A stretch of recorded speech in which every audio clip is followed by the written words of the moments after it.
Friends, చేప ముక్కల్ని అయితే ఈ విధంగా కడుక్కోండి. మంచిగా ఫ్రెష్గా కడిగి వాటర్ అన్ని వేతట్టుగా ఇలా జాలి బౌల్లో వేసుకోండి. చూడండి, మా వారైతే ఎంత ఫ్రెష్గా కడిగిందో. చాలా నీట్గా ఉన్నాయి కదా ముక్కలు. ఇలా వైట్గా ఉండాలండి, లోపల నుండి అంతా తీసేయాలి. ఈరోజు మురుగశిల కాబట్టి చేపలు తినడం చాలా మంచిదండి. ఓకేనా? మా సైడ్ చేపల పులుసు ఎలా పెడతారో వీడియో చూపిస్తానండి.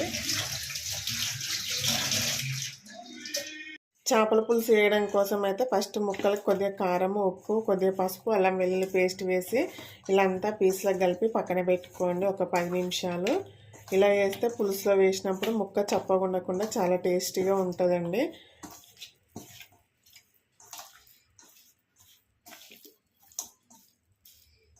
మా సైడ్ అయితే చాలా వరకు ఇలాగే వేస్తారండి.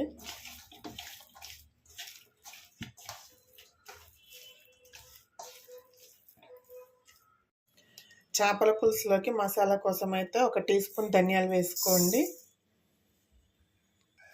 కొద్దిగా జీలకర్ర వేసుకోండి. కొద్దిగా మెంతులు వేసుకోండి. మెంతులు మరీ ఎక్కువ వేయకండి, చేదైపోతుంది. వీటిని అయితే ఫ్రై చేసుకుందాము. మాడనివ్వకండి, సిమ్లో పెట్టుకొని వేయించుకోండి. ఎంత చిన్నగా వేగితే అంత టేస్టీగా ఉంటుందండి పులుసు అనేది. అయితే మనకు త్వరగా కావాలని హైలో పెట్టుకొని మగ్గించుకుంటాం కాబట్టి అదంత బాగోదు. చూడండి, ఇలా వేగాలి. ఇప్పుడు వీటిని పక్కన పెట్టుకుందాము. ఇవి చల్లారినాక మెత్తగా మిక్సీకి వేసుకోండి, పౌడర్ చేసుకోండి. వేసుకొని ఒక 2 ఉల్లిపాయలు ఇలా కాల్చుకోండి. ఇప్పుడు బొగ్గులలో కాలుస్తే చాలా బాగుంటుందండి, కానీ మనకు లేవు కదా. సో ఇలా స్టవ్ మీద కాల్చుకోండి.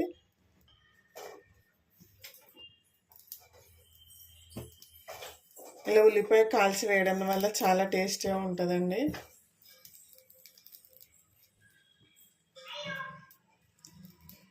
ఇది కాల్చిన తర్వాత పైన తొక్క తీసేసి మిక్సీకి వేసుకోండి మెత్తగా.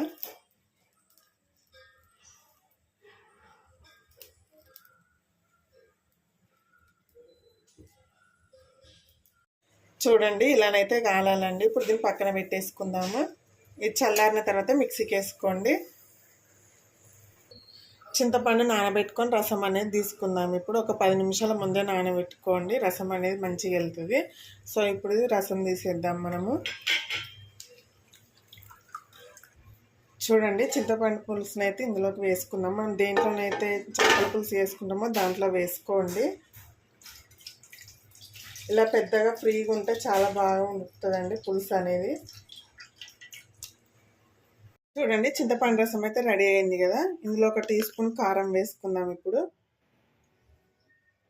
మీకు కారానికి తగ్గట్టు వేసుకోండి. ఇందాక ముక్కలకు పట్టించినాం కదా, ఇందులో 1 టీ స్పూన్ వేసుకోండి.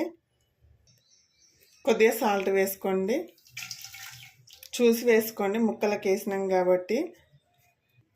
1/2 టీ స్పూన్ పసుపు వేసుకోండి. 1 టీ స్పూన్ అల్లం వెల్లుల్లి పేస్ట్ వేసుకోండి. ఫ్రెష్ వేసుకోండి, చాలా బాగుంటుంది.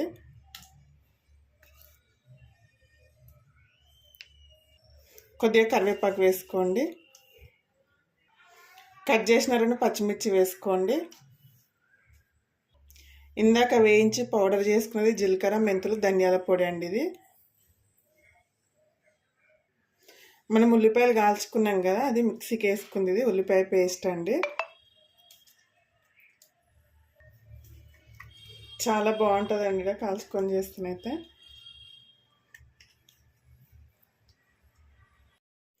మూడు స్పూన్ల నూనె పోసుకోండి.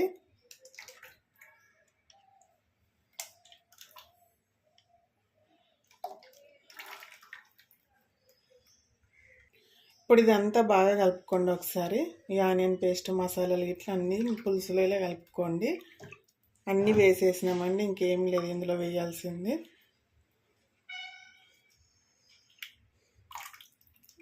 మీ పులుపు అనేది మీరు తినేదాన్ని బట్టి వేసుకోండి. అంతా కలిపేసినాం కదా. ఇలా స్టవ్ ఆన్ చేసుకొని పెట్టుకుందామండి. ఇప్పుడు దీన్ని చూడండి, ఇలా స్టవ్ ఆన్ చేసుకొని పెట్టుకున్న తర్వాత ఒక 10 నిమిషాలు మరగనివ్వండి. దీన్ని హై ఫ్లేమ్లో పెట్టుకొని మూత పెట్టుకొని మరగనిద్దాము. చూడండి చారు అనేది ఇలా మసలాలండి. ఇంకొక 5 మినిట్స్ మసలిన తర్వాత చేప ముక్కల్ని ఇందులో వేసుకుందాము.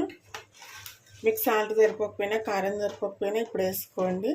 చూడండి మసలుతుంటేలా చిక్కబడుతుంటుంది రసం అనేది.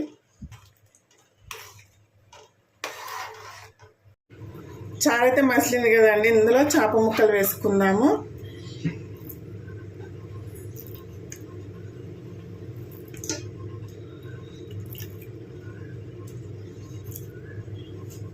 ఇలా గిన్నె అనేది ఫ్రీగా ఉంటే ముక్కలు విరిగిపోకుండా చాలా బాగుంటుందండి.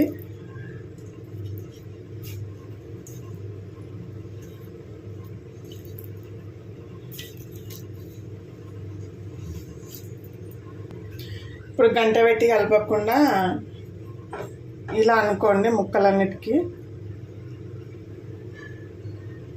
స్పూన్ అస్సలు యూజ్ చేయొద్దండి ఇప్పుడు. ఇంకా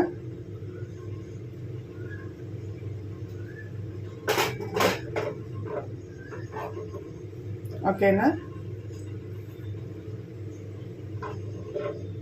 సిమ్లో పెట్టి ఒక 10 మినిట్స్ మగ్గనివ్వండి పీస్లను అనేది. చూడండి చేపల పులుసు అయితే రెడీ అయిందండి. చాలా బాగా వచ్చిందండి. ఇలా తప్పకుండా ట్రై చేయండి. టేస్ట్ ఇట్లా చాలా బాగుంటుంది.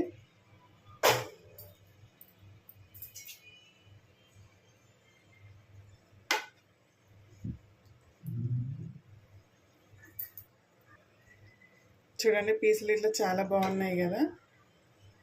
సో పులుసు అయితే రెడీ అయిపోయిందండి. స్టవ్ ఆఫ్ చేసేసుకున్నాము.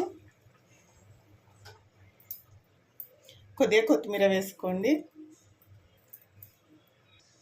చల్లారిన తర్వాత ఎలా వచ్చిందో చూపిస్తాను. మేమైతే మురుగశిల రోజు చేపల పులుసు అండి మాదైతే. మీరేం తెచ్చుకురో కామెంట్ చేయండి.